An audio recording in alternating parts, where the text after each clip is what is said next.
Lá. Olá, filhos de alguém, estamos aqui com o Reset Crítico. Especial, como todos os outros, todos são especiais, né? Se apresente. Olá, gente, boa tarde, obrigado pelo convite. Nós que agradecemos a presença. Isso. Eu sou Eduardo Silveira, professor, escritor, agente cultural aqui do município de Joinville. E é isso, um prazer estar aqui conversando com vocês hoje. Vamos nessa. E com o Eduardo, a gente vai começar, que ele já se apresentou, já falou o nome dele. Então, agora eu quero que tu explique qual é a sua formação e a sua trajetória como professor e escritor. Tá aqui, ó. Daqui a pouco ele vai se apresentar, vai mostrar suas obras. Certo. Acho que são duas formações que caminham um pouco juntas, né? Elas têm uns momentos de encontro. Eu sou formado pela Univille, fiz letras português e inglês. Há 10 anos que que me formei, então sou professor há 10, 11 anos, estou no meu 11º ano de trabalho. Vivência, né? Experiência. Né? Quantos anos já, Michel? Já? 14 anos. Tô parecido. E acho que a trajetória do escritor, ela foi se fazendo nesse mesmo caminho, assim.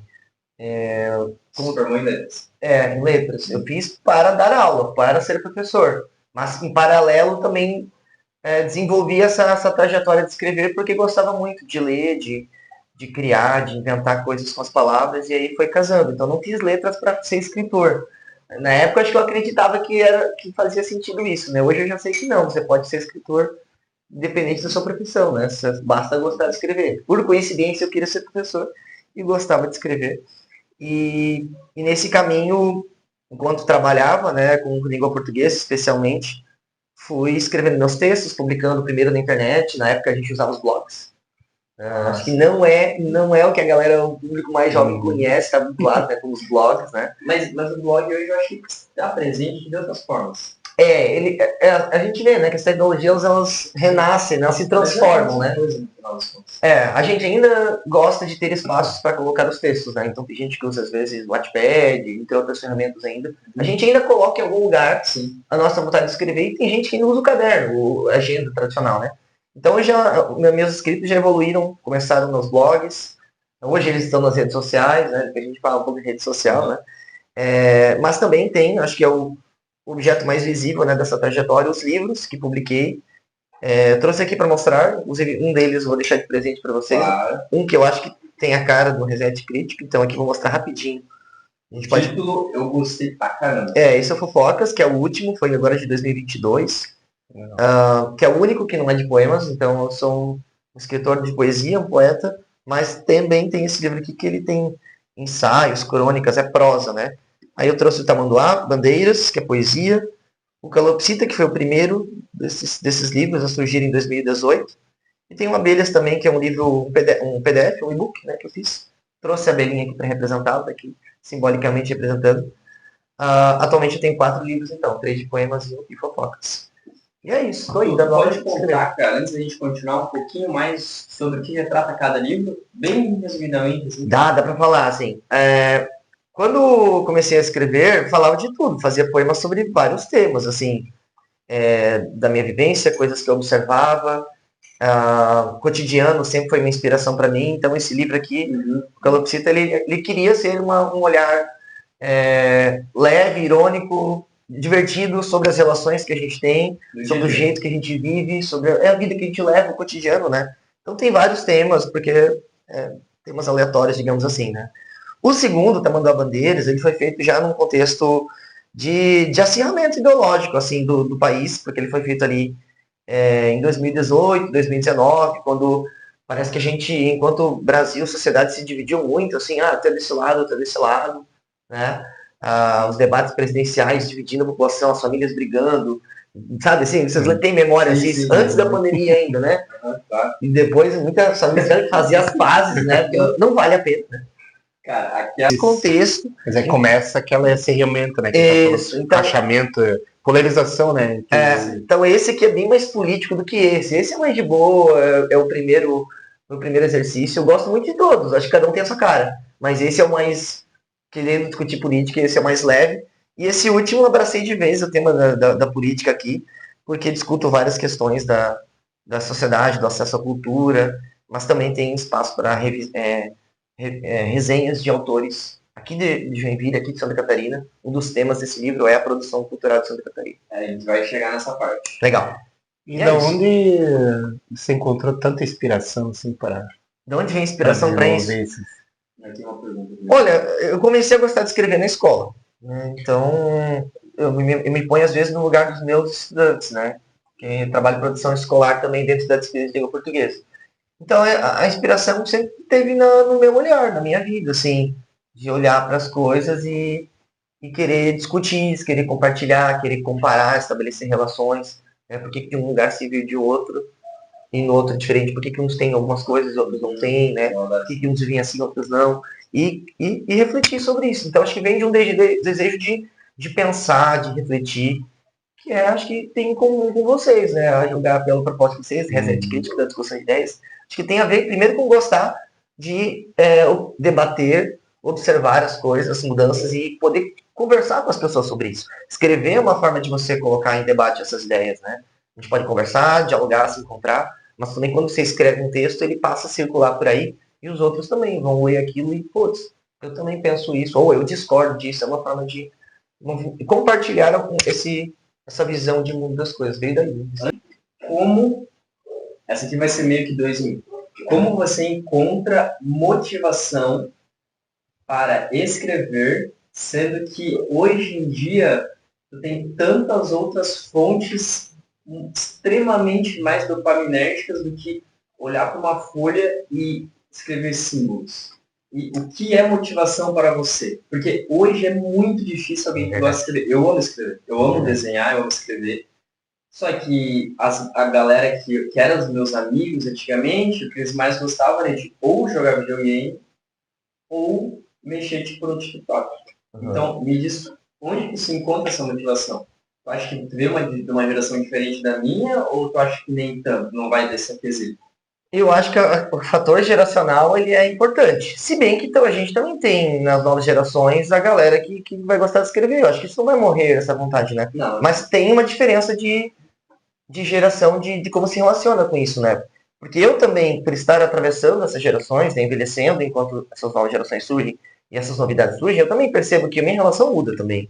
É como se eu escrevesse mais e lesse mais demoradamente no passado do que hoje no presente. Como demoradamente?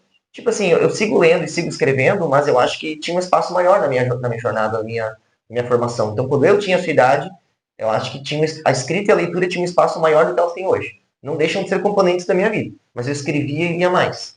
Então, hoje eu também tenho outras distrações. Também tenho, por exemplo, jogo videogame com meu filho, eu adoro jogar videogame. Também uso as redes sociais e também sou afetado por elas, né? Aí eu acho que tudo isso capta um pouco o tempo da escrita da leitura. Isso, gente, eu busco o equilíbrio. Exatamente, porque ler e escrever segue me completando independente dessas novas tecnologias. Mas eu acho muito legal a tua pergunta porque acho que estamos sendo muito afetados por isso e acho que quem escreve encontra em algum lugar. Eu acho que tem uma sensação, um conforto, uma recompensa, que já que tu falou em hormônios, né? Hormônios. Cara, é porque o que acontece? O que é uma motivação? Eu estou estudando psicologia. Uhum. Motivação é um motivo para a ação. Toda palavra que a gente lê é uma palavra que normalmente é conjunto, é um motivo para a ação. Cara, tem que ter um motivo para escrever. Tem. Por exemplo, eu quero lançar um livro. Por quê? Porque escrever e um dia lançar um livro e falar, não, esse livro que eu que escrevi, é extremamente recompensador a longo prazo. Sim. Quer dizer, na hora, no processo. Agora aí tá.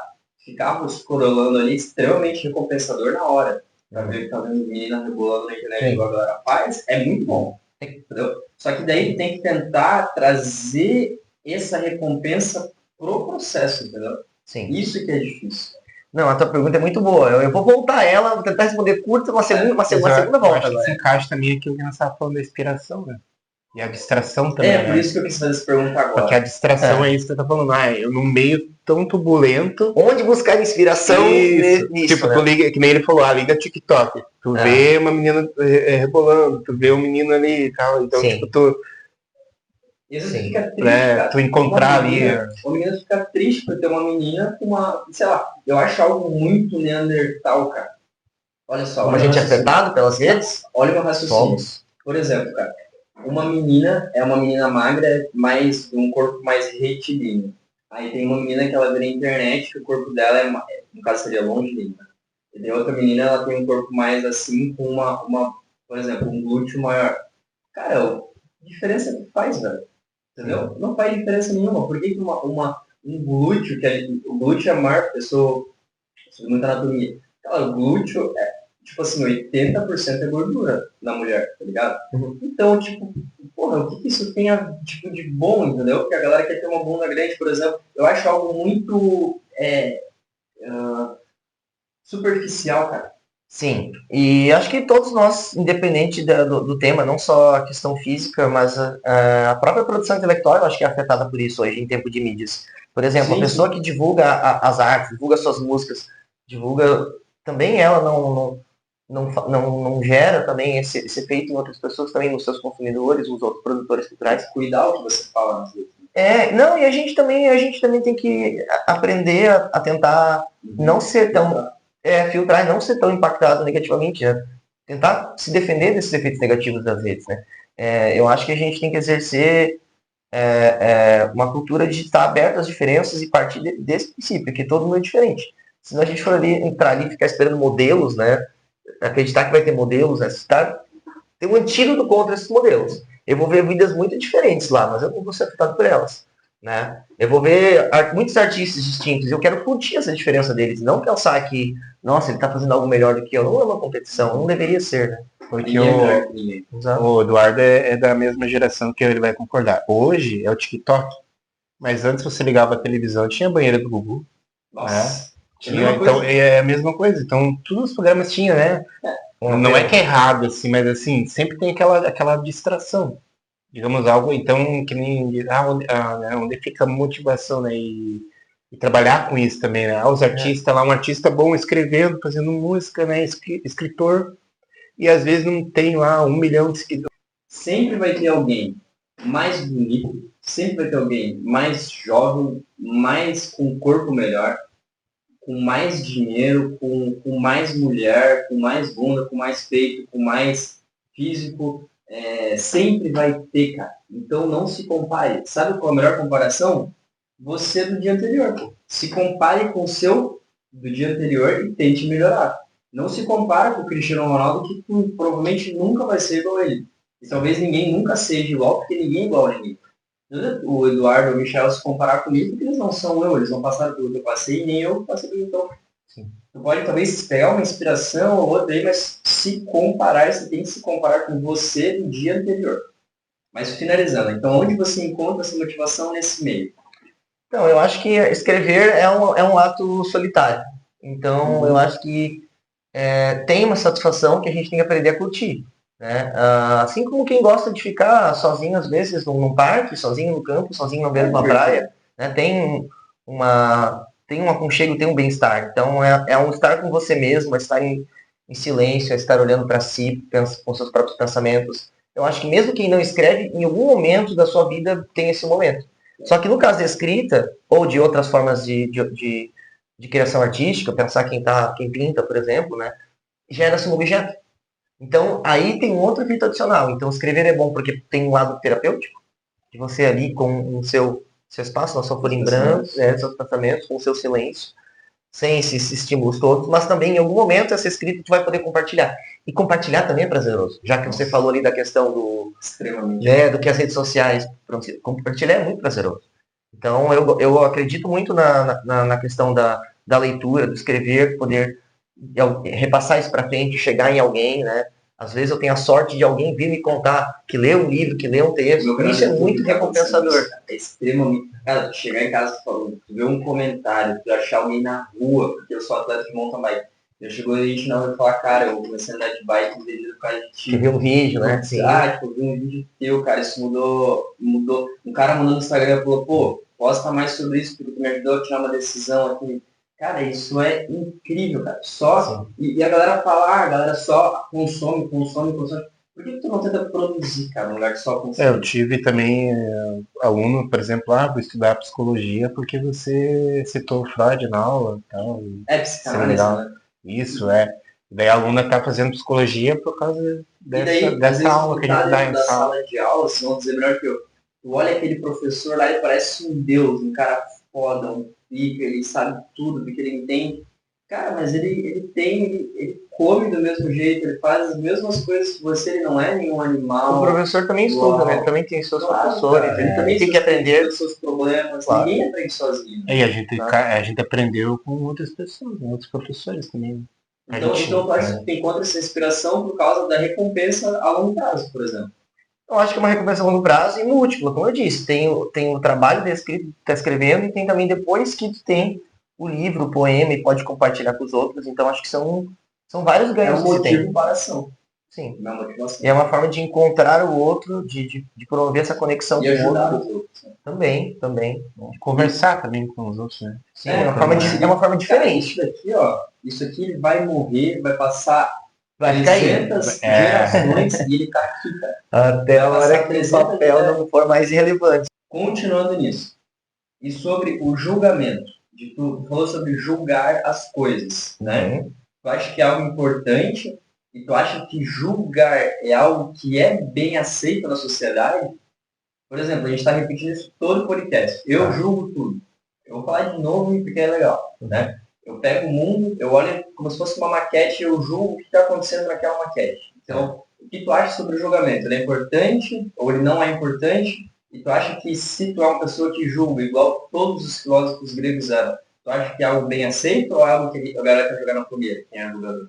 Que é uma palavra com tantos significados, né? Eu parto do teu princípio ali dos filósofos, né? Que julgar é um ato básico, fundamental. A gente julga o tempo todo, mas julgar no sentido de pensar, né? De comparar o que as referências que eu tenho. Por que a gente tem um computador? Por que a gente tem um livro? Por que a gente tem um bonequinho com o formato de um animal? Por quê? Exatamente. A gente tem que julgar tudo. Por que a gente anda de roupa? No sentido de raciocinar, de refletir, de pesar as coisas, né? De buscar o equilíbrio das coisas, reparar nas contradições, observar os problemas, nesse sentido.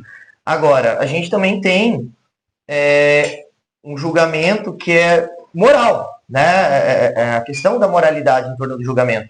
E aí a gente entra naquela coisa da pessoa que vive no seu mundo, nasceu num certo lugar, foi criado num certo conjunto de valores, e ela vai às vezes olhar o outro, julgar esse comportamento a partir desses recursos, das ferramentas que ela tem, sendo que essas ferramentas são limitadas, são delas, né? Outras pessoas por aí vivendo de outro modo, com outras ferramentas, eles nem tiveram acesso a esse conhecimento, a esses valores, a essas ferramentas que essa aqui tem. Então, como é que essa vai julgar para ela não usar determinada referência ou por não ter determinado conhecimento? Então, esse julgamento, ele também tem os seus limites, as suas fricções, ele também gera falhas, né? A gente é falha. Nosso julgamento é falha, ele precisa ser, esse julgamento meu precisa entrar em contato com o teu, a gente precisa conversar, né? Para eu entender até que ponto estou certo, até que ponto eu não tenho que ampliar. Você tem que julgar você mesmo, tem que julgar os seus próprios julgamentos. A começar por si, eu acho, né? A gente tem que ser o nosso primeiro juiz, também acho. Não, mas muito legal, deixou bem aberto isso, mas é legal porque daí quem está assistindo vai tirar a própria conclusão. Vocês que se virem. Essa questão de você ser lembrado, acho que cada um quer um pouquinho disso, né?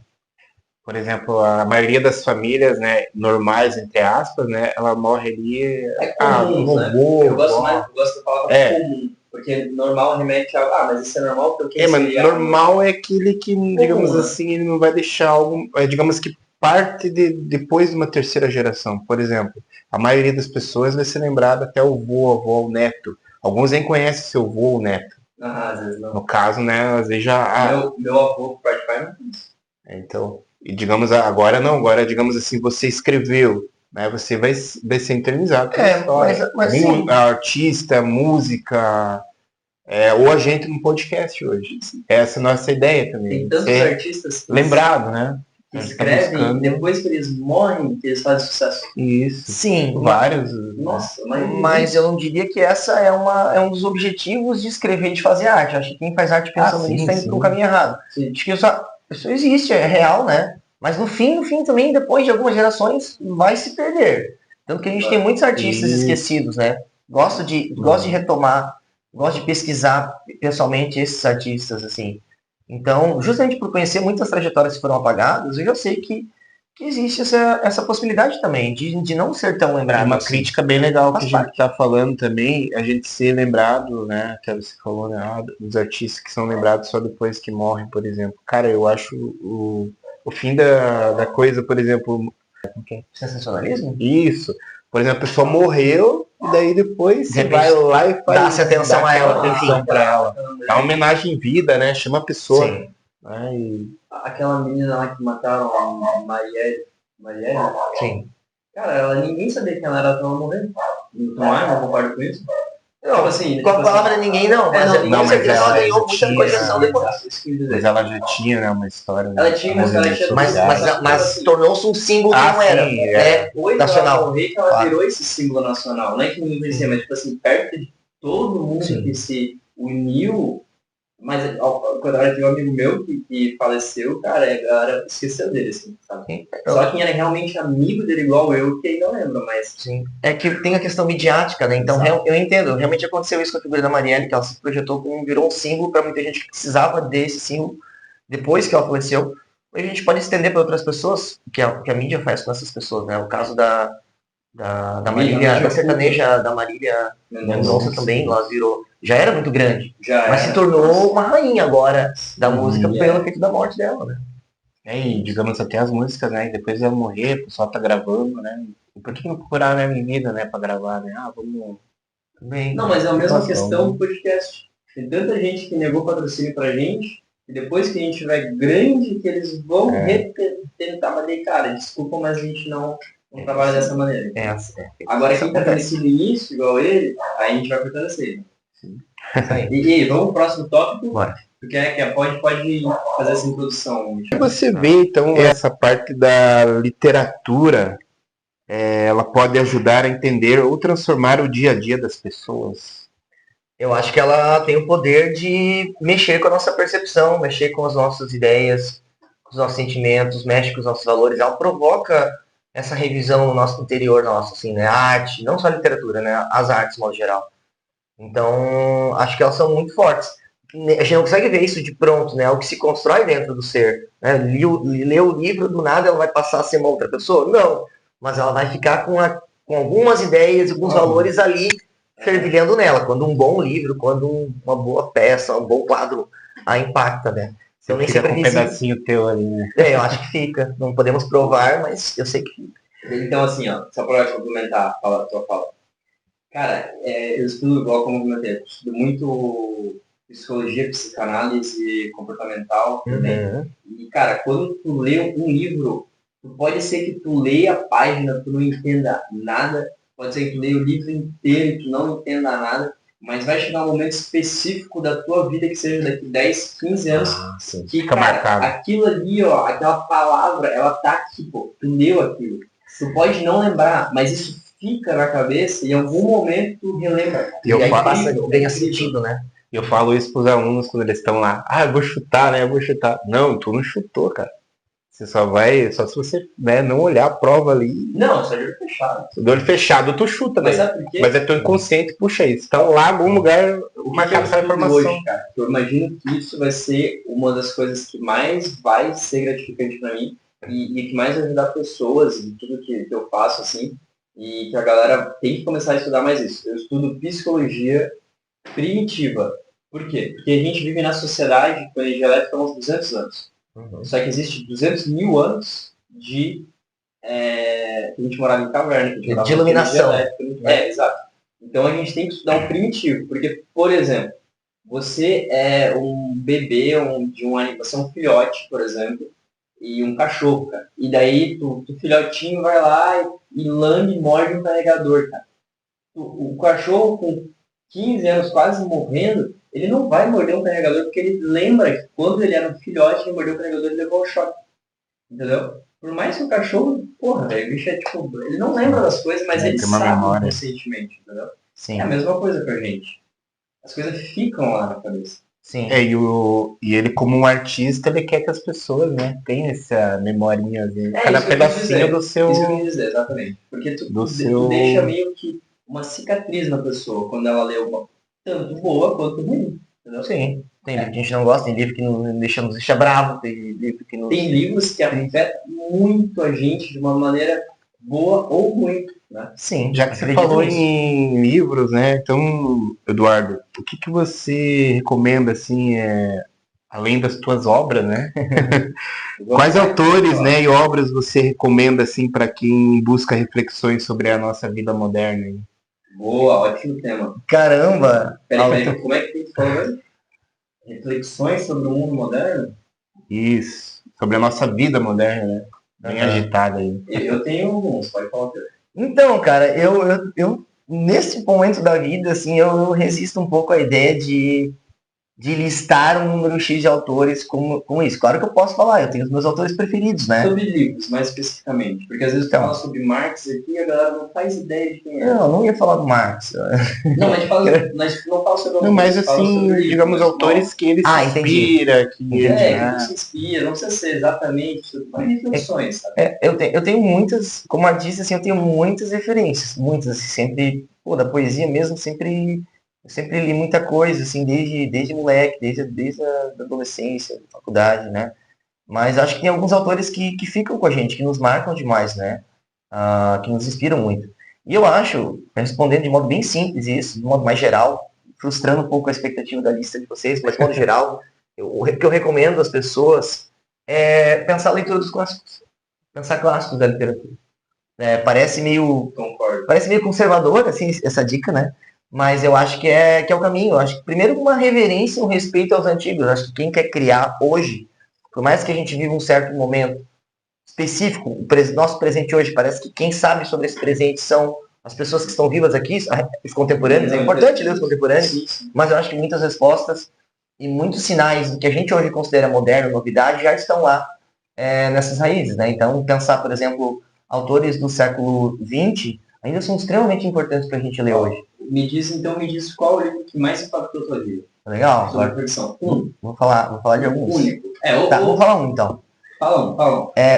Tem um autor tcheco, né, chamado Franz Kafka, ele é clássico. Conheço. Né? Kafka é Acho que bom, todo mundo já viu alguma referência dele, já está na cultura popular, na imaginária popular, né, especialmente a Metamorfose, né?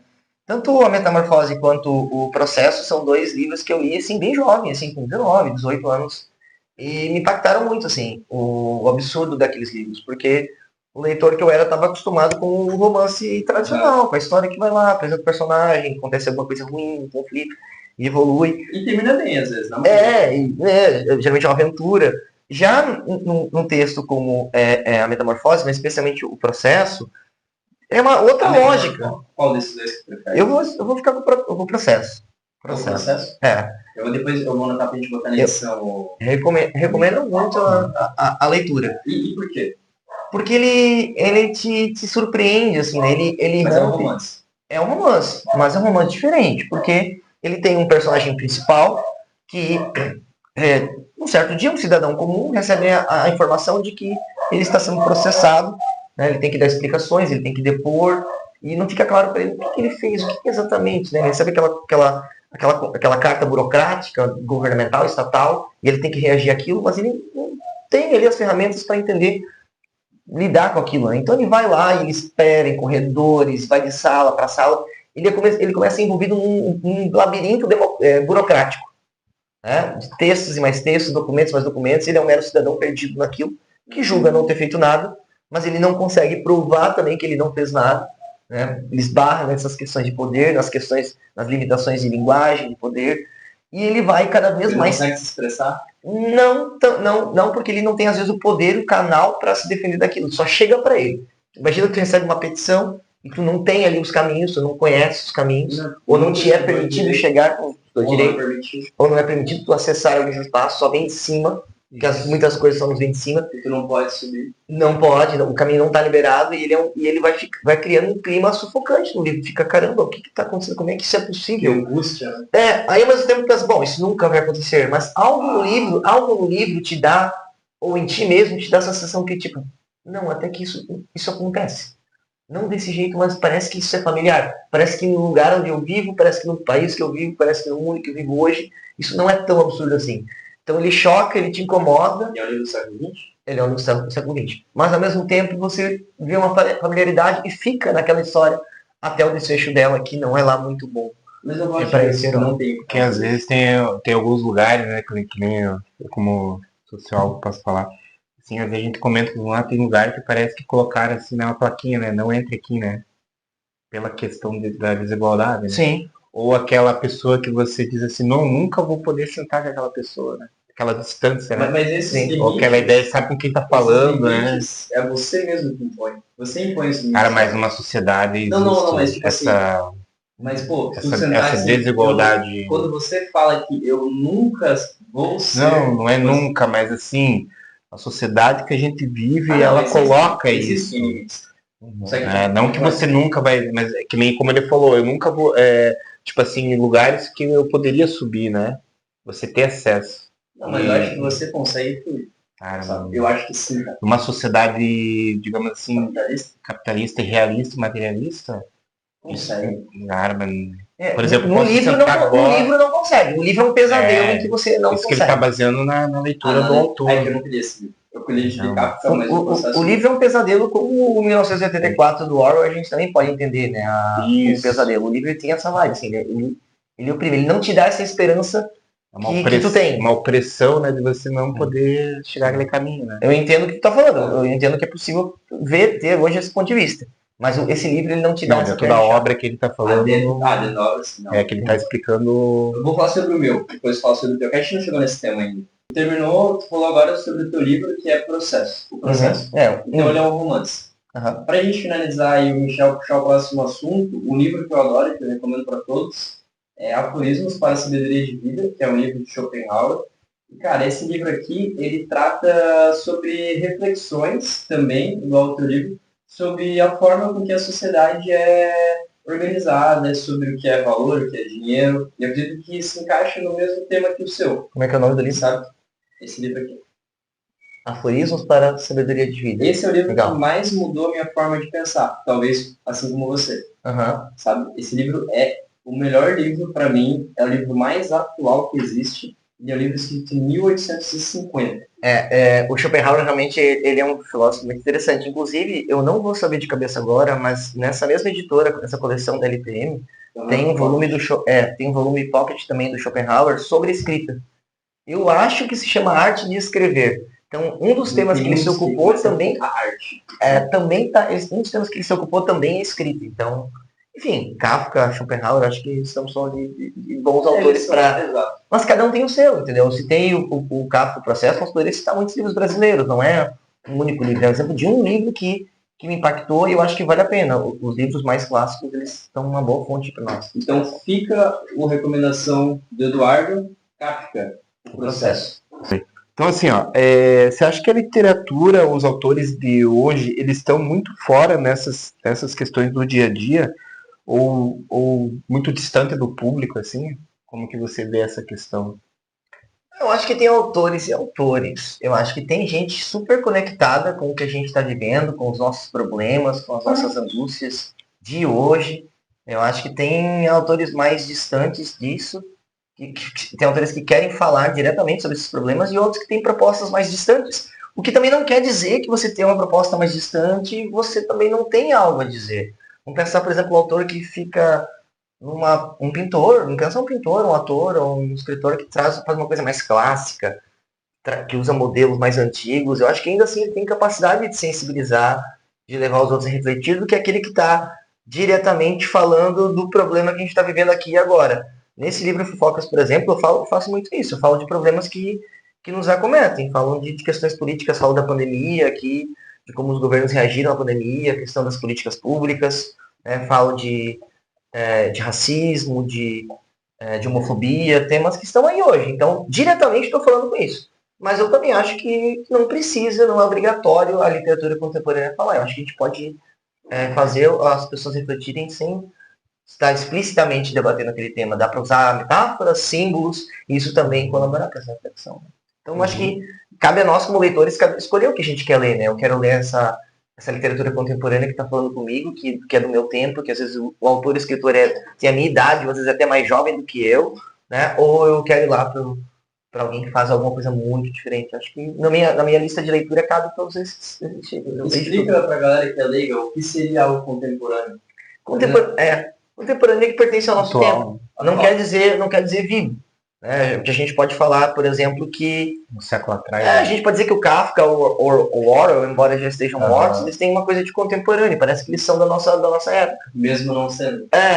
Eles estão mortos, mas eles parecem que conversam com a gente ainda. Então tem Por isso que eu citei a questão do aforismo, porque remete muito algo muito atual.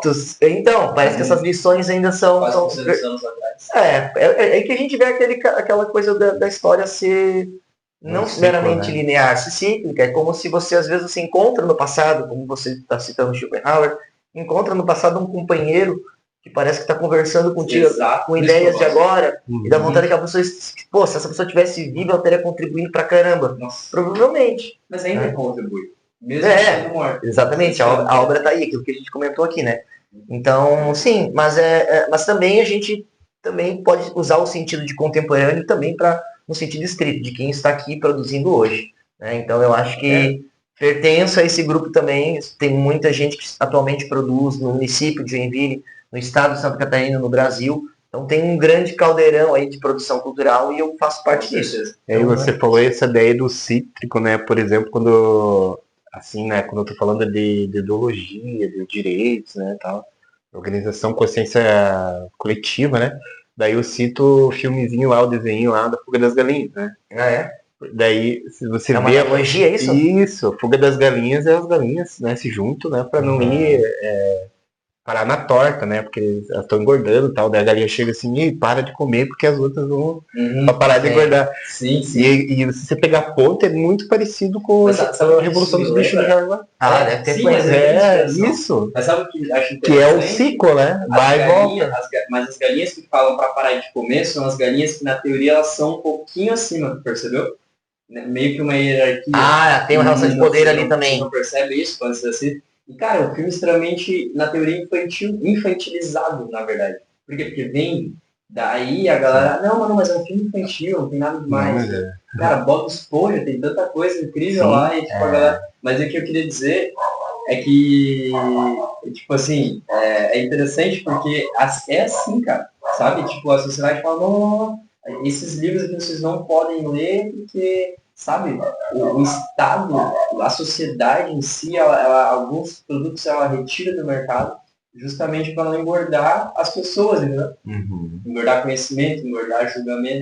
Às vezes nem retira, simplesmente não dá o apoio, né? Não olha para aquilo, não permite que aquilo venha à luz, né? A gente tem esse problema de fato. E a gente já teve isso, né, censura, né? Quantos livros, músicos, né? Então, cantores. Não, existe, a gente tem cada vez mais casos, parece, mas o que eu estou chamando a atenção é o outro lado também. A falta de apoio, né? Pensar, por exemplo, a questão das políticas públicas, né? Quando você não incentiva que as pessoas produzam, aquela obra, não precisa nem censurar, porque a obra nem vai chegar a existir, você não está incentivando que ela venha, né? E aí o papel de governos, né, municipais, estaduais, federais, incentivarem a cultura, né, para que as pessoas possam escrever, possam publicar seus livros, possam fazer seus filmes, possam deveria ser facilitado. Exatamente. Hoje é muito mais fácil ser, por exemplo, você ser funcionário do que ser patrão. No Brasil, é muito mais fácil ser funcionário. Por quê? Porque o governo não quer que exista menos e quer que seja moderno, quer que seja mais monopolizado, né? Sim. Gigantes. Legal. Sim, aí entra a lógica daquela. Agora, a gente vai dar para um tema um pouco delicado, que, cara, mental hoje a gente tem que falar de uma forma de boa, porque tem muita gente que tem muito problema mental, ainda mais numa sociedade onde hoje, antes, cara, tu se comparava com quem? Quando não existia TV, vocês são melhores do que eu para falar. Não existia, por exemplo, não existia celular. Cara, tu se comparava com, sei lá, o Faustão, se comparava com o Google na TV, tu se comparava com o teu primo, com o teu tio, com a tua mãe, com o teu pai, com o teu amigo da escola. Hoje, cara, tu literalmente se compara com todas as pessoas do mundo, se tu quiser se comparar. Sim. Né? E eu acho que isso é algo muito, muito delicado. Então, vamos cuidar com as palavras, mas a gente vai começar de uma forma mais tranquila, tá? A gente vai falar agora um pouco sobre educação e leitura no nosso ambiente, no Brasil. Então, cara, como professor, né? Não como pessoa, como professor, como você vê o acesso à leitura hoje no Brasil? É algo fácil, difícil? Já foi mais fácil, já foi mais difícil? Ou da sua opinião? Acho que é paradoxal. Parece que é mais fácil, mas ao mesmo tempo a gente tem a redução da leitura. Né? Na verdade, a leitura sempre está encaixada, porém, não aquela leitura, talvez, o que? Intelectual, por exemplo. É mais demorada, né? Mas que é importante. Porque a galera que lê um negócio resumido fala, resume esse livro pra mim aí, ChatGPT, sabe? E a pessoa lê só o que quer. Para mim... Então, me diz hoje como está esse acesso àquela leitura, livros, principalmente leitura de livros. Porque leitura de jornal, leitura de notícia é diferente de uma leitura de livros, na verdade, né? Eu acho que acesso não é o problema. Eu acho que quem quer um livro, sim, hoje consegue, né? Pela própria questão, especialmente a questão da internet, né? Eu acho que a grande questão é uma questão cultural, é o hábito, é a prática. O quanto a gente dedica tempo a essa prática ou não. Como a leitura, como a criação também literária é um exercício individual, né, a gente pode falar das leituras, pode conversar sobre elas nas redes, mas o ler é você com você mesmo, no silêncio, o seu livro, ou seu iPad, né? A solitude. Então a gente está se permitindo fazer isso, a gente está se permitindo ter no nosso dia, ou na nossa semana, um momento, 10 minutos, 15 minutos, 30, uma hora, enfim, que você está lá com o seu amigo livro. Acho que muitas pessoas perderam, ou sequer ainda, os mais jovens não chegaram a criar, não foi permitido, né? A escola, nesse caso, acho que falha, de criar esse hábito, de manter, né? Não os professores, a escola. Eu acho que primeiro eu falo escola. Eu como educador, eu sempre defendo política de leitura da escola, assim, eu não acho que é responsabilidade dos professores de português unicamente fazer isso. Na minha utopia aqui é a escola que tem projeto de leitura e não os professores de língua portuguesa. E aí a gente tem isso às vezes na escola. Os professores de português, no começo do ano, às vezes vão reunir para ver o que a gente vai fazer. Acho que já começou errado aí, quando a escola não se reúne para falar de leitura, né? Claro que os professores de português têm uma missão, né? O trabalho deles direto produzir isso. Mas tem que ser uma política maior, tem que ser uma política da cidade, né? Tem que ter a política federal, a política estadual, municipal e a política da escola, de cada unidade, de como é que vai promover isso, né? Se diz assim de todos os professores, né? Não só a galera da língua portuguesa. Né? Sim, eu acredito sim, da mesma forma que a gente tem que comer bem, dormir bem, cuidar do nosso corpo, se exercitar. Não só nutrir o nosso estômago, tem que nutrir nossos pensamentos. E a leitura é um canal maravilhoso. Não digo que é obrigatório, acho que não tem que estar o tempo todo lendo. Às vezes tu tem o teu outro momento. Não, às vezes eu vou lá num parque, eu medito, ou eu vou numa exposição de arte, ou eu vou ao teatro. Eu não tenho lido, mas eu vou no cinema. Que é legal, você está tirando um momento para esse contato com esse sensível da arte, né? E aí acho que é dever da escola cultivar, semear a leitura. A leitura como uma prática, como um costume que não só vem, sabe? Um hábito, como fazer caminhada. Sabe o que eu faço? Como plantar uma plantinha. Eu sempre tive muita dificuldade com leitura. Por quê? Porque eu no início achava chato. Eu via resultado depois que eu estava no final do livro. O que eu faço? Como de manhã, eu sempre durmo bem, né? Sou muito ligado à noção. Então eu falo pra galera do vídeo, talvez que seja parecido, a coisa mais difícil para ti você tem que fazer no início do dia. Então eu sempre acordo de dia e leio por 30 minutos. Legal. Matei, já era. Muito legal. Me sinto mais leve com isso de uma maneira mais fácil. Essa importância da leitura que ele está falando, somente sociologia, né, que minha área, sociologia, filosofia e matemática, principalmente também, se o aluno não tem uma bagagem de leitura ou ele não lê, cara, para ele resolver um probleminha de matemática, para ele ler um texto mais complexo de sociologia ou de filosofia, cara, ele não tem uma bagagem daí. Né, para essa interpretação, compreensão daquela... Mas sabe uma coisa que eu não gosto? Porque quando eu ia para a escola, cara, não dá para generalizar, mas alguns professores em específico, eles obrigavam a ler uma obra específica, mas às vezes eles também eram obrigados a dar essa leitura. Então eu não gostava de ler, por quê? Porque eles davam livros que eu não me interessava. Sim. Não, mas às vezes só que daí não é culpa do professor, eu imagino. Mas é que assim, ó, tem algumas obras que são obrigatórias, né, que o professor deve passar pro... E o aluno que deve entender isso. Acho que tem os dois casos. Assim, dividir, acho que tem os dois casos. Acho que tem a situação que às vezes eles precisam passar pela leitura de alguma coisa, vamos pensar quem está se preparando para vestibular, por exemplo. Isso. Mas eu também entendo como uma falha isso, assim, a gente forçar, impor, né? Eu acho que tem que buscar outras formas, tem que ter um espaço para estudante, para esse aluno ler aquilo que ele gosta de ler. A escola tem que saber encontrar esse tom, porque ela tem que ter uma bagagem, né? Também. É que mais do que dizer quais são os livros que tem que ler, eu acho que tem que trabalhar esse lance do hábito, do cultivar o hábito. Gostar, né? Eu acho que deveria ter, na minha opinião, né? O livro tal. Todas as pessoas deveriam, todas as escolas deveriam ter, galera, agora vocês vão ler por 15 minutos, vai parar tudo e todo mundo vai ler por 15 minutos. Eu gosto muito da ideia do momento da leitura também. Cara, eu acho que pega o livro importante. Teve um dia que foi incrível, a gente chegou fez uma rodinha de leitura, professor de português. Falou, galera, vocês vão ler aí e vão apresentar o livro que vocês lerem. Se vocês apresentarem bem, independente do livro que seja, eu vou dar nota alta para vocês. Todo mundo tirou 10. Porque todo mundo leu e de uma maneira super leve. Assim. O professor, eu gostei muito dessa abordagem dele. Eu vou fazer, casando com o que tu está falando, eu vou voltar à comparação, a analogia ali. É que a gente está falando sobre o acesso à leitura, né? Isso. Do hábito da leitura, como a comparação como uma atividade banal, assim, cotidiana, como dormir bem, como fazer uma caminhada. Porque eu acho que a gente tem que focar nisso, nesse cultivar o hábito, né? Imagina assim, tu falou da expressão de ler é chato, né? Que é uma coisa que muitos jovens trazem mesmo, assim.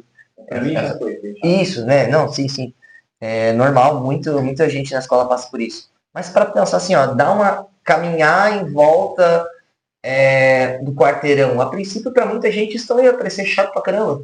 Ou então, dormir mais cedo, dormir antes das 9 horas, também às vezes vai parecer chato pra caramba. Só que quando tu pega e faz isso, tu dorme cedo, bem mais cedo do que tu dorme. Ou, caminhar dá uma preguiça, mas tu vai lá com um amigo teu e dá uma boa caminhada.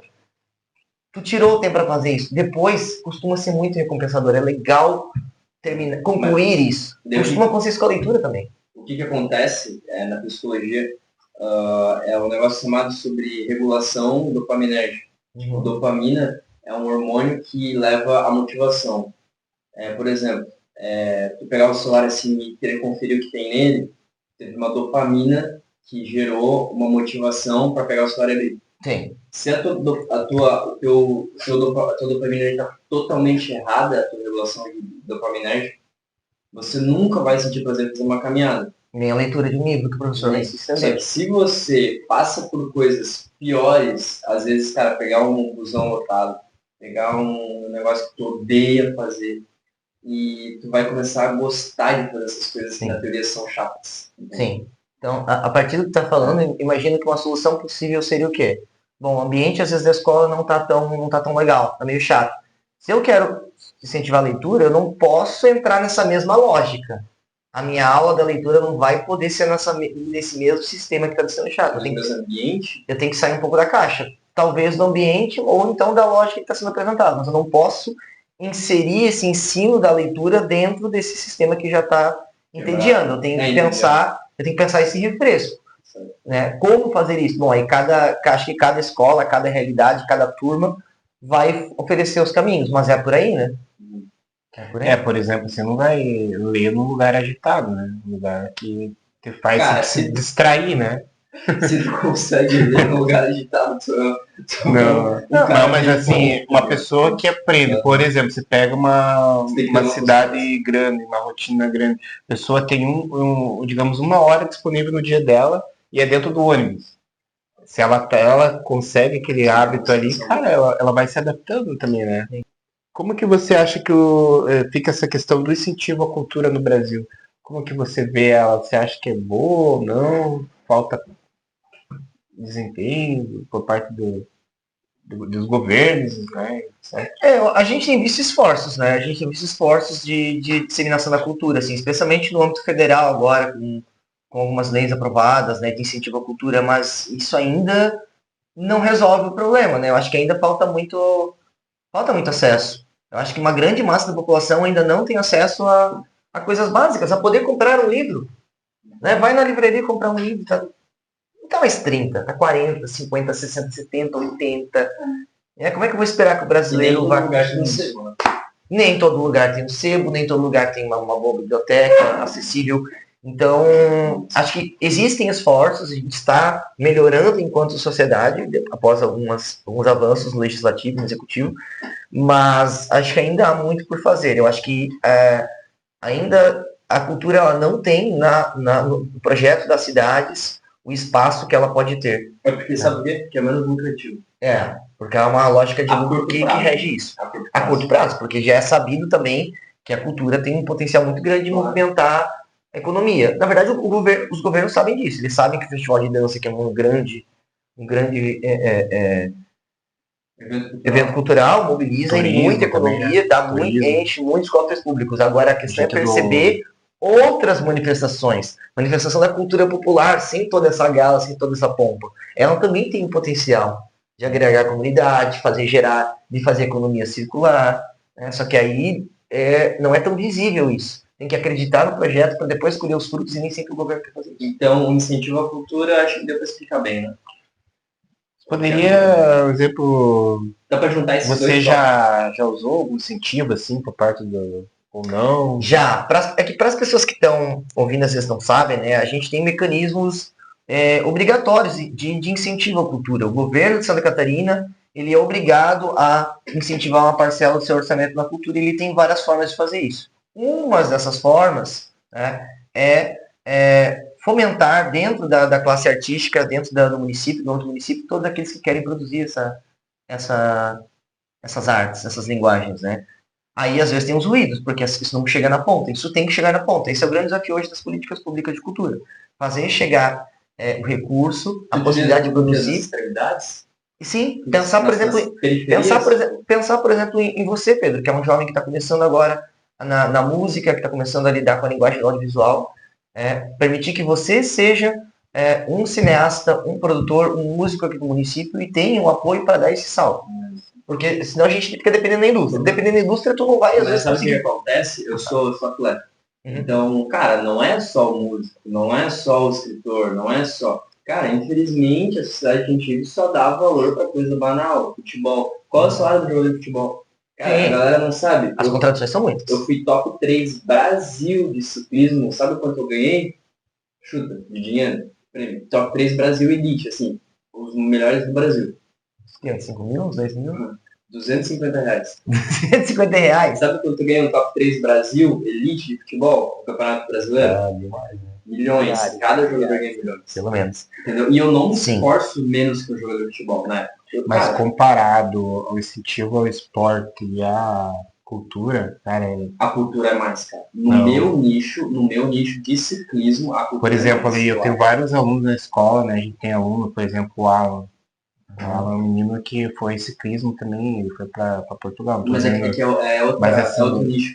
A gente tem meninos do futebol, a gente tem, assim, tipo, vários alunos com bolsa atleta. Não estou falando que é errado, certo? Não, é o que eu falei, existem iniciativas. Mas isso tem que ser muito mais expandido, que nem você ter mais oportunidade ali, né, no teu esporte. Eu não tinha patrocínio, tá? Top 3 Brasil não tinha patrocínio. Eu pagava tudo do meu bolso. Eu acho que o esporte e a cultura, eles têm semelhanças nisso, assim. Sim, tem carências parecidas. Sim, isso que a gente diz, né? Lá na base, né? Começar isso, né? Dentro das escolas, indo para as comunidades também, né? Sim, tem vários talentos aí que passa por essa formação, exatamente. Deixado de lado, né? Às vezes a criança ela já escreve, né? Algumas coisas. Com certeza, acho que é nosso dever cobrar atletas, esportes. Sabe um negócio que eu achei bem engraçado?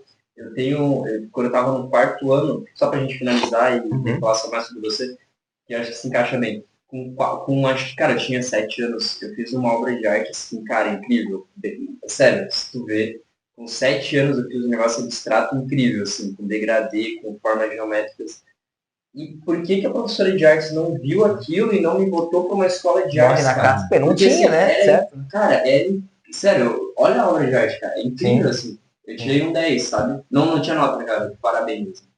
Mas, cara, se eu sou professor visse aqui um aluno de 7 anos desenhando aquilo, cara, com certeza eu levaria pra frente. Tudo isso depende de políticas públicas. A gente tem na nossa rede. Não é só o professor. Claro que não. Isso a gente fala de política de político mesmo. Dos nossos governadores, nossos vereadores, nossos deputados. Isso. Que a gente tenha, o que a gente poderia ter? Mas imaginar um mundo em que tem dinheiro.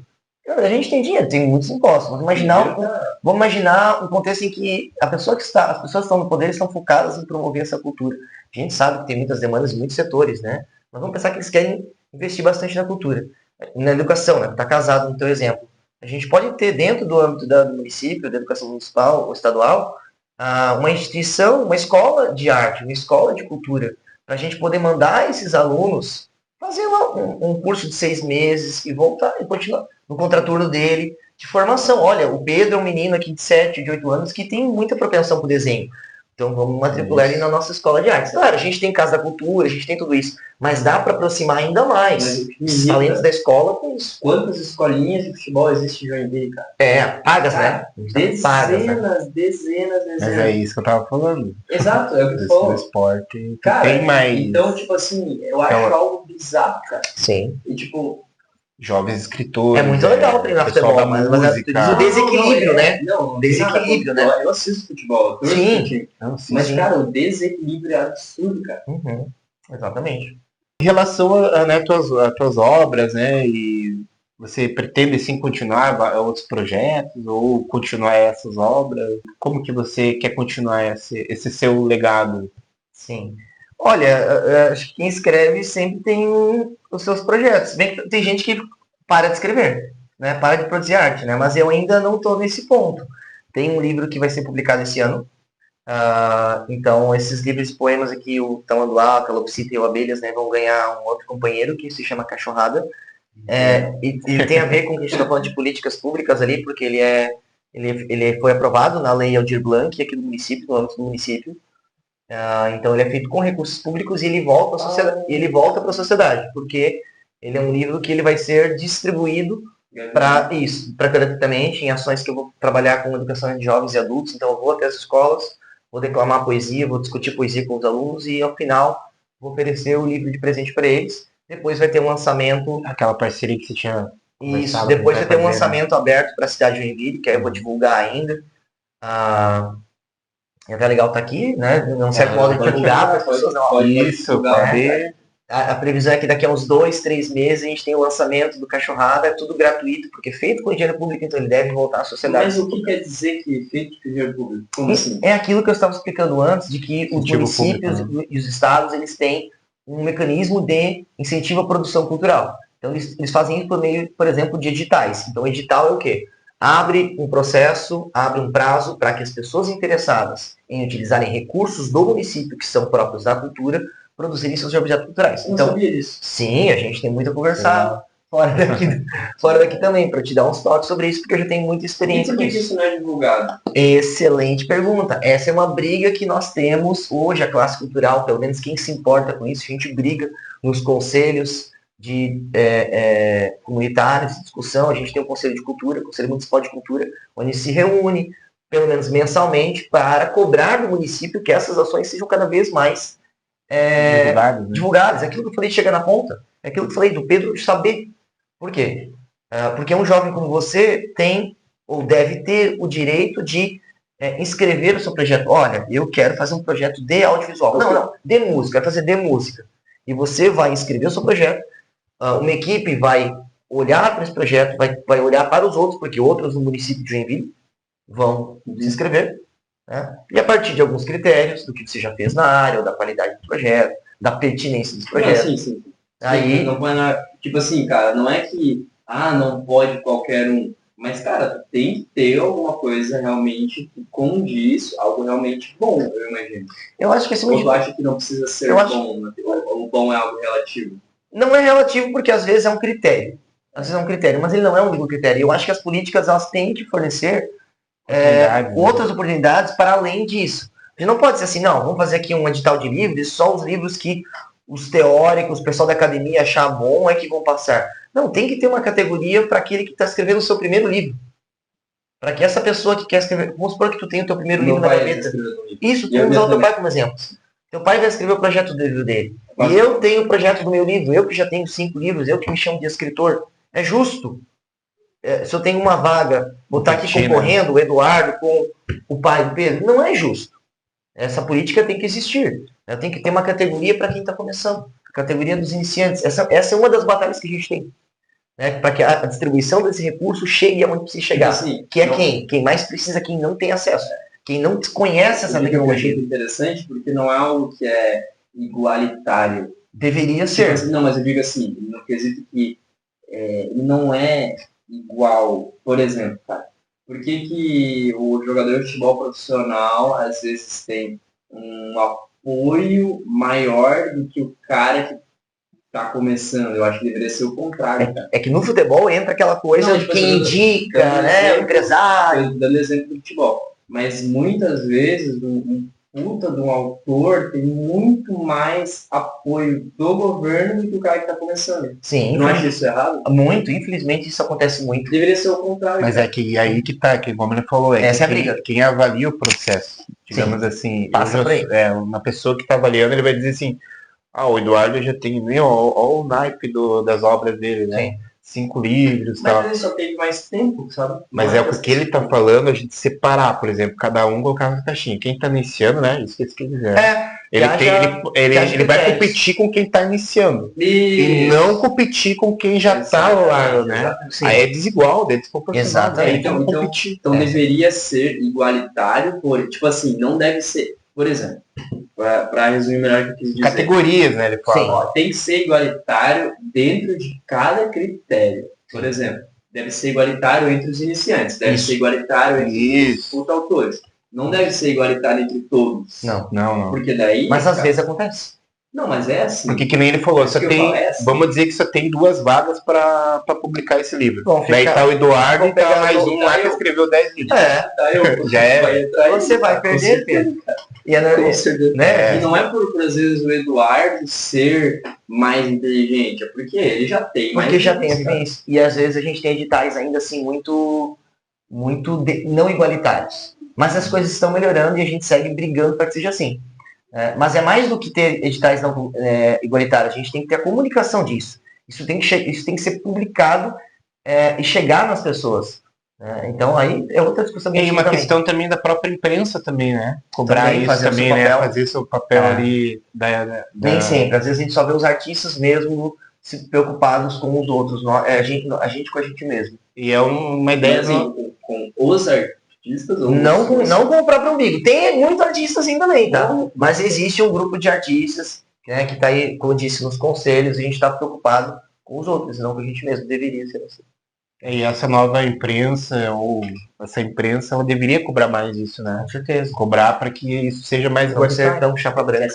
E é nosso papel como, digamos, nosso podcast também essa ideia, né? Trazer essa crítica e a cultura. A gente quer trazer realmente... o nome do podcast já disse, é um reset crítico, você tem que resetar a maneira com que você critica tudo. E é importante a gente conversando também, né, a gente sabendo que os editais estão abertos para a gente divulgar também, né, para as pessoas vamos então, tirando a nossa conclusão desse episódio, já é 6h35. Acho que te resetou aqui um pouco do que as pessoas pensam sobre cultura feita aqui. E assim, a gente quer trazer outro dia o Eduardo aqui com mais calma, depois com mais pessoas. Que tal? Depois do Cachorrada. Quando vai lançar?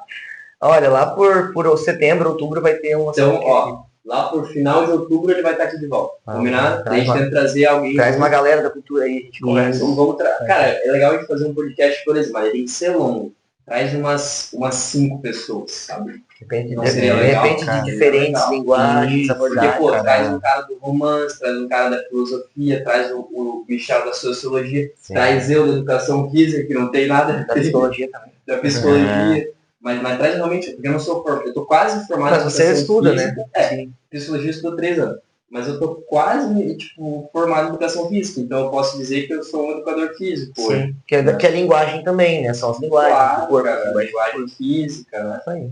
Qual que você, Eduardo, assim, qual conselho que você dá para quem está começando, né, na escrita e quer buscar esse caminho aí? O que você aconselha, assim, as pessoas que vão começar a escrever? Juntando um pouco o que a gente falou aqui, escreva sem comparar. Né? Conte, a gente falou sobre comparação. Conte as suas histórias, façam os seus poemas, é tão bom. Nossa. Mas vai ficar. Se eu escrever um poema vai ficar parecido com o que eu li. E daí? Tá tudo bem, não é legal copiar e dizer que é teu, sabe? Se apropriar e roubar. Roubar e matar, muito feio, nossas mães já ensinam a gente, né? Só. O resto, cara, e daí, mas não tá tão legal. Claro que tá legal, cara. Tu que fez, vai evoluindo, né? Claro, é a prática que leva a melhora, né? Primeiro termina a tua frase. É isso, escreva. Escreve e... Qual o conselho, assim, que você leva, assim, para as pessoas, digamos assim, para a vida mesmo, né? Não só para literatura. Um conselho universal. Isso. Não precisa ser exatamente sobre literatura. Um conselho universal que você daria para uma pessoa. Pode ser em relação à leitura ou à escrita. Eu dar a sua visão. Bom, conselho, eu acho que vou falar uma coisa muito simples, muito banal, sem medo de parecer clichê. Eu acho que um conselho nesse tempo de mídias e redes sociais, pescando o que a gente estava falando ali, é nos apoiar, né? Bancar as coisas que a gente gosta de fazer, bancar os nossos projetos, como vocês estão bancando o podcast, Mais projetos loucos. como eu banco os meus livros, né? Acho assim, é estranho, é esquisito. Senhor, passa aqui uns livros se unir, esquisitos. Se unir e compartilhar. Tipo dividir, assim, ter coragem de dividir, compartilhar. Cara, eu acho que dizer assim, o que penso. Acho que muito em relação a isso, só pra gente encaminhar pro final, cara, só é loucura até dar certo. Sim. Eu acredito muito nisso. Então esse seria o conselho que eu deixei pra pessoa. Sim. Sem julgamentos. Uma frase que eu escrevi também. Faz o que quer fazer, bota o bloco na rua, mesmo que às vezes não vá ter tanto apoio, não vai ter tanta audiência, né? Seja feliz primeiro você com aquilo que você está fazendo. Depois com certeza alguém vai ver original, autêntico. Exatamente. Do jeito que você busca a tua... Mesmo que esquisito. Eu a banca. É isso aí, sem ligar para os outros. Eu não ligo, por exemplo. Uma coisa que eu ia falar é que até uma frase que eu escrevi, já mandei pro Pedro também, né? A gente somos artistas no meio da multidão, né? Sim. Falta a gente... Eu queria que a gente tá falando sobre poemas. Eu queria, pode ler pra galera, para não ser um negócio Pedro. Tá. Se você tenta explicar pra galera, tipo assim, eu sou um cara que eu escrevi isso aqui na loucura, em casa, numa situação que tava acontecendo na minha vida, que eu falei, cara, eu achei isso legal, vou escrever um poema. Cara, eu passei uns 3 dias escrevendo isso aqui, mas eu acredito que ficou bom. O poema, ele tem essas duas partes? Não, ele é um poema só que eu dividi em 2 pra você poder pensar. Tipo assim, por exemplo, se você fosse o que melhorar ou... Tipo, o que você mudaria, por exemplo? Professor, porque, né? Exato. Isso. Como professor, isso que eu queria dizer. Modificar ou melhorar ou...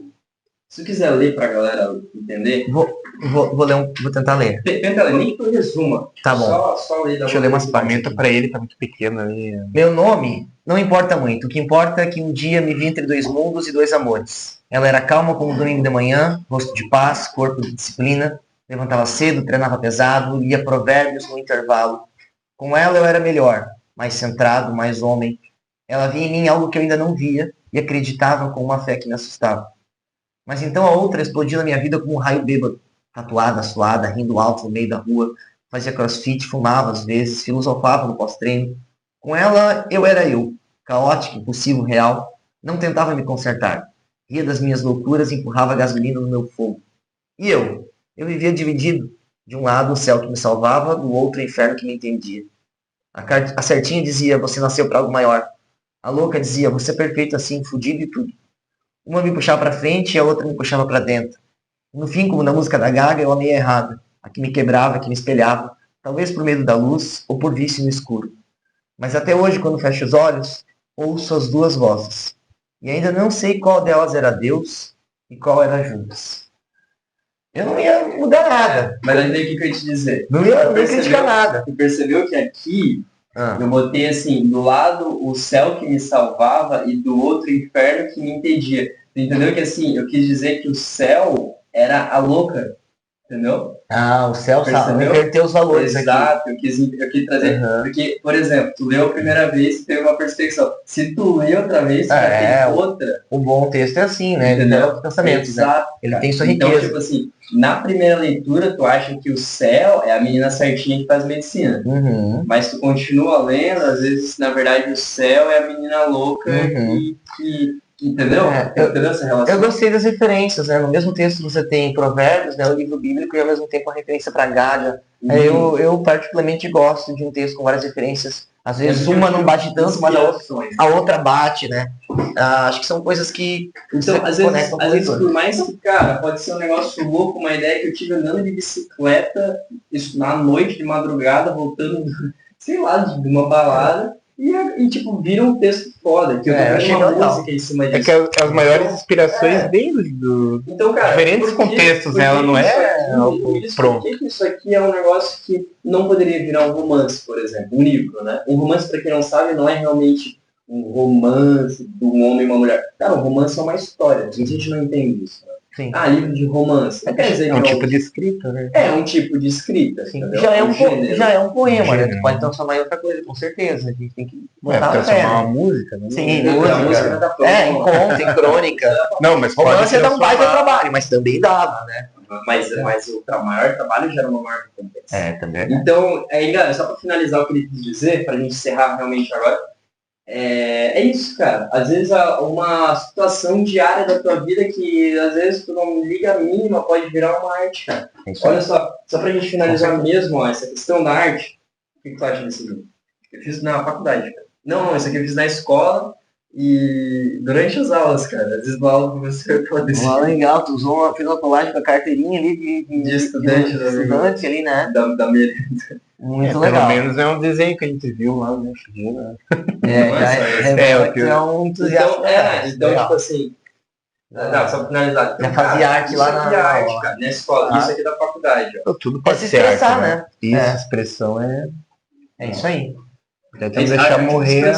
Não pode ser. Isso aqui eu quero desenhar num quadro. E é algo que pra mim me relaxa. Que todo mundo seja livre pra se expressar, né? Como Qual que você vai doar pra gente? Então, fazer autógrafo, filmar. Tá. A gente vai filmar. E depois a gente faz no off. Vai filmar depois. Beleza. Né, não vai ter o off que eu vou ter que sair correndo. Tá bom. Tá. Eu vou deixar São livros de poesia que eu trouxe aqui, e esse é o único de prosa, que é o Fofocas, textos sobre língua, literatura e poder. Ele reúne vários textos que discutem muitos temas que a gente falou aqui, cultura, o acesso às políticas públicas, desigualdades, né, discriminação, preconceito, tudo ao mesmo tempo falando de literatura. Então eu comento obras literárias e relaciono essas obras com a nossa época que a gente está vivendo. Então isso vai ficar pra gente. Esse vai ficar pra gente, tem vários textos e temas diferentes aqui. Então, às vezes, tu vai achar um texto aqui que esse tema não me interessa tanto. Mas vai pro próximo e tal. Tá, mas assim, então ele é um... É bem aleatório, tem vários aqui. Isso eu queria saber. Não tem, tipo, um início, meio e fim. Não. É tipo, início, fim, Não, bota na cabeceira e lê alguns. Tem isso eu gosto de livro assim. Ó, tu tá aqui lendo por exemplo, aqui, entrevista com Caco de Oliveira, né? Que é um artista aqui, um poeta da nossa cidade, um grande artista. E aí, de repente, tu vai andar um pouco mais para trás aqui e tô comentando um conto de uma outra escritora de Joinville. Aí tu anda um pouquinho... Sempre sobre escritores locais, artistas Geralmente locais. Sim, mas não só. Tem um texto aqui sobre uma música do Cassiano, que é um cantor lá do Rio de Janeiro. Tem um texto sobre a literatura haitiana. Tem um texto sobre a imigração haitiana aqui em Joinville. Legal. Tem várias coisas. Tem um tema, sobre um cantor português, coisas aleatórias. Fechou, cara. Então eu queria, na verdade, fazer um convite pra galera acompanhar o trabalho do nosso professor, do nosso escritor. Então eu queria que tu deixasse aqui onde a galera pode te encontrar, com as suas redes sociais, qual o seu contato, ele pode ir na escola, ele pode te encontrar, onde que você se expressa. Depois vocês colocam, a gente vai botar. Bota lá na imagem, na legenda, né? Eu sou Eduardo Silveira, às vezes no slam, a gente nem falou dos slams, às vezes nos slams eu falo de slam é as batalhas de poesia, né? Eu gosto de apresentar e tal. Eu sou só o Edu Silveira, mas no livro é Eduardo Silveira. E nas redes eu tô no Instagram, Educa Lopes, só lá tá bom assim, Educa Lopes e Calupsi. É o nome Educa Lopes com PS. PS. Para no PS. Tá ligado? Educa Lopes. E é isso aí, tamo lá eu divulgo os poemas. Deixa chamado pro próximo episódio. Eu divulgo bastante coisa dos lançamentos dos livros, os poemas que eu gravo. Tá tudo lá nas redes. Muito obrigado. Gente, não perco então, né, o nosso próximo episódio, que vai ser, não vai ser um melhor do que o outro. Não existe ninguém melhor do que ninguém. Tão especial quanto esse. Exato, vai ser tão especial quanto esse, vai ser tão incrível quanto, porém, vai ter uma coisa que vai ser melhor. A qualidade. A gente vai vir com novidades no próximo episódio. Qualidade do convidado? Não percam. Não. A qualidade de produção. A técnica. Vocês vão ver. Certo. Esperem. Legal. Muito obrigado, Eduardo. Muito obrigado, Michael, também. Valeu por estar conversando a gente. E é isso aí, galera. Não percam o próximo episódio. Isso aí. Valeu.